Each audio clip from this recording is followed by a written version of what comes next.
Have you ever wondered why some brands just stick in your head, almost like a catchy song, while others, well, they just vanish? It's not magic, and it's not luck. It's actually science. And in this explainer, we're going to pull back the curtain and break down exactly how brands create a permanent home inside your brain. So let me ask you this. How does your brain recognize a brand you know in literally a fraction of a second? You see that flash of Tiffany Blue or the unique curve of a Coke bottle? What is actually going on in your head in that tiny split second? Well, the answer lies in something called the sequence of cognition. See, your brain is incredibly efficient. It doesn't just see everything at once. It processes visual information in a very specific, predictable order. First, it sees the shape.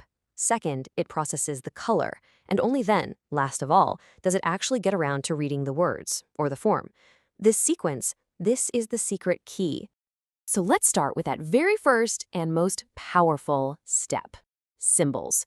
We're going to dive into how your brain is literally hardwired to process shapes long before it ever bothers with reading. Okay, let's put this to the test right now. This is a piece called The American Alphabet by artist Heidi Cody. Just take a quick look. How many of these can you name instantly? You've got the G for Google, the F for Facebook, that M from M&M's. It's almost immediate, right? No thinking required. So why was that so ridiculously easy? It's because our brains are built to see and remember distinctive shapes first. I mean, think about it. You don't need to know how to read to see a shape, but you absolutely need to identify shapes to be able to read. That unique form makes a much faster, much deeper mark on your memory than any word ever could. It really all comes down to this powerful idea from designer Blake Deutsch. Symbols are the fastest form of communication known to humankind. It's instant, it's primal, and for a brand, it is the ultimate shortcut straight into our brains. All right, let's move on to the next thing our brain decodes, the name. Now, even though names come after shapes and colors in that sequence, a truly great name is an absolute workhorse for a brand, working for it 24/7. But, oh man, there are so many myths out there about naming.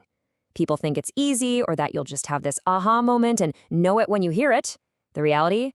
Naming is a tough, strategic, and exhaustive process.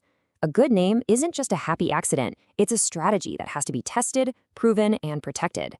Trust me, you can't afford not to do the work because the legal risks are just way too high. So, what's the secret sauce for an effective name? It's way more than just sounding cool. A great name has to be meaningful, it has to be distinctive, but it also needs to be future-proof, able to grow with the company. It's got to be legally protectable, have positive vibes, and of course inspire a strong visual. It's a really complex checklist to nail down. And you know, there are a bunch of different ways to get there. You've got founder names, pretty straightforward, like Ford. Descriptive names that just tell you what's in the box, like Match.com. You can go with a totally fabricated, made-up word like Kodak. Or you can use a metaphor like Nike, which alludes to the Greek goddess of victory. Each path has its own strategic pros and cons. Now, one of the most crucial qualities is being modular, or as some people say, having long legs. This just means the name can grow and expand right along with the brands. Twitter is a perfect example, right? The name itself spawned an entire verbal ecosystem that feels totally natural. Tweet, Twitter sphere, retweet. That is the incredible power of a name that's built to last. Okay, next up, taglines. This is the brand's voice, and I absolutely love this way of thinking about them. They're basically the modern-day version of something way older, way more primal, the ancient war cry. And I'm not just being poetic here. This is literally true. The word slogan actually comes from the Gaelic term slauch gairm, which meant war cry for the Scottish clans. It was their rallying call in battle. And a great tagline does the exact same thing for a brand. It captures its essence and rallies its tribe around a shared idea. How cool is that? Let's run through a few different types, quick-fire style. First up, you have the imperative tagline. Think Nike, just do it.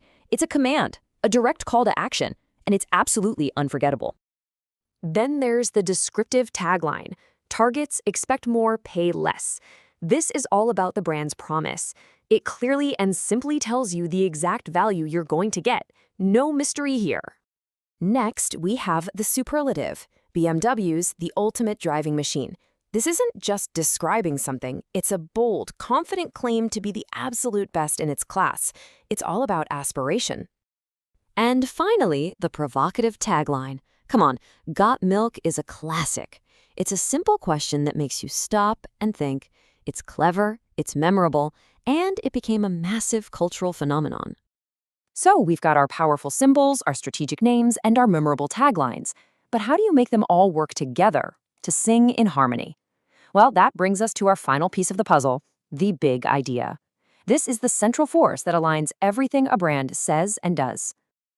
Now, underlying all of this is a fascinating psychological principle, the power of three. Our working memory, believe it or not, is pretty limited. So when you group information into threes, it's just easier for our brains to process and remember. This whole concept actually comes from risk communication, where they've found that people, especially when they're stressed, can best understand info when it's broken down this way. Brands use this exact same mental shortcut to build a really clear and consistent story. And those key messages all serve the big idea. A great way to picture this is as an organizational totem pole.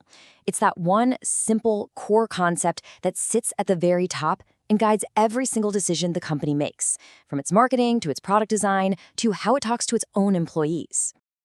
Ultimately, for any of this to work, it all depends on a perfect partnership.